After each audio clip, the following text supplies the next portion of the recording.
Hello everyone, welcome to గృహ నైపుణ్య. వినాయక చవితి రోజు వినాయకుడికి నైవేద్యంగా పెట్టుకునే ఉండ్రాలను బొబ్బర్లతో ఎలా చేయాలో చెప్తాను. దీనికి కావలసిన పదార్థాలు: 2 కప్పులు బియ్యపు రవ్వ, అరకప్పు బొబ్బర్లు, జీలకర్ర, ఉప్పు, నూనె. ముందు రోజు రాత్రి ఒక గిన్నె తీసుకుని అందులో అరకప్పు బొబ్బర్లు వేసుకుని బాగా కడిగి 2 కప్పులు నీళ్లు పోసుకుని నానబెట్టుకోవాలి.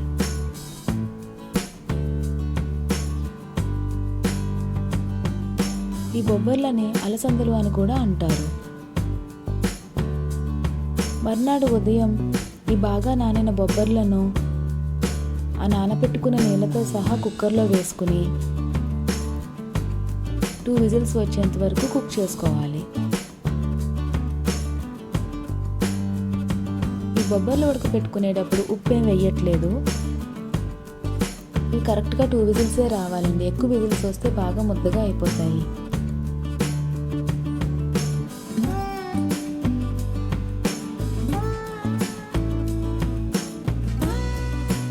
ఇప్పుడు కుక్కర్ మూత తీసి ఆ మిగిలిన వాటర్ని డ్రైన్ చేసుకోవాలి. నా వీడియోని మొదటిసారి చూస్తుంటే కనుక ప్లీజ్ సబ్స్క్రైబ్ చేసుకోండి. అలాగే పక్కన ఉన్న బెల్ ఐకాన్ని ప్రెస్ చేయడం వల్ల ఎప్పటికప్పుడు నోటిఫికేషన్స్ అనేవి అందుతాయి. ఒకసారి చెక్ చేసి చూద్దాం. బాగా ఉడికాయి. ఇప్పుడు ఈ బొబ్బర్లను పక్కకు పెట్టుకుందాం. నేను మెజరింగ్ కప్ కింద రైస్ కప్ తీసుకుంటున్నాను. 2 కప్పుల బియ్యపు రవ్వకి 5 కప్పుల నీళ్లు పడతాయి. నేను బొబ్బర్లు ఉడకపెట్టుకోగా మిగిలిన నీళ్ళని వేస్ట్ చేయకుండా దాన్ని కూడా ఇందులో వేస్తున్నాను. 2 కప్పులు బొబ్బర్లు డ్రైన్ చేసుకున్న వాటర్ని, మిగిలిన 3 కప్పులు నార్మల్ వాటర్ని వేసుకున్నాను. ఇప్పుడు ఇందులోకి ఉడకపెట్టుకున్న బొబ్బర్లు, 1 స్పూన్ జీలకర్ర, 1.5 స్పూన్ సాల్ట్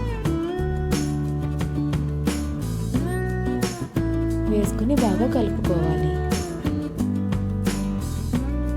ఇప్పుడు నీళ్ళు కొంచెం మరిగాక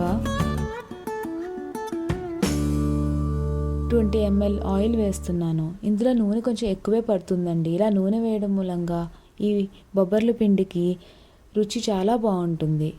అలాగే పదునుగా చక్కగా వస్తాయి. ఇప్పుడు నీళ్ళు బాగా మరిగాక ఇలా కలుపుకుంటూ బియ్యపు రవ్వ వేసుకోవాలి.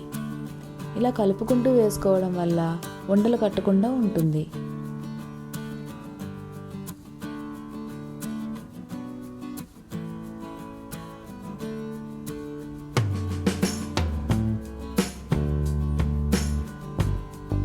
కొంచెం ఆ పిండి దగ్గర పడ్డాక మూత పెట్టుకుని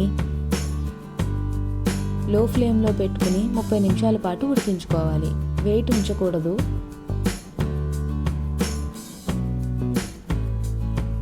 మధ్యలో ఒకసారి తీసుకుని కలుపుకోవాలి.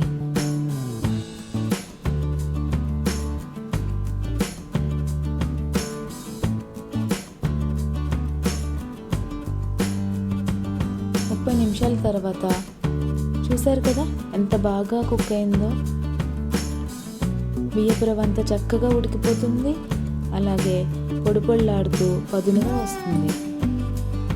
ఇప్పుడు దీన్ని ఒక ప్లేట్లోకి తీసుకుని ఆరబెట్టుకోవాలి.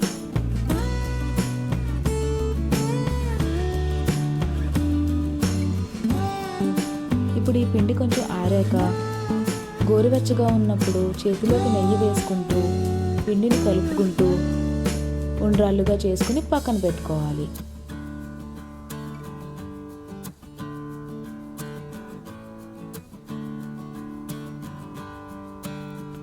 ఈ బొబ్బర్లలో విటమిన్స్, యాంటీ ఆక్సిడెంట్స్ ఎక్కువగా ఉండటం వల్ల వైరల్ ఫీవర్, జలుబు అలాగే ఇన్ఫెక్షన్స్ని దరిచేరనివ్వవు.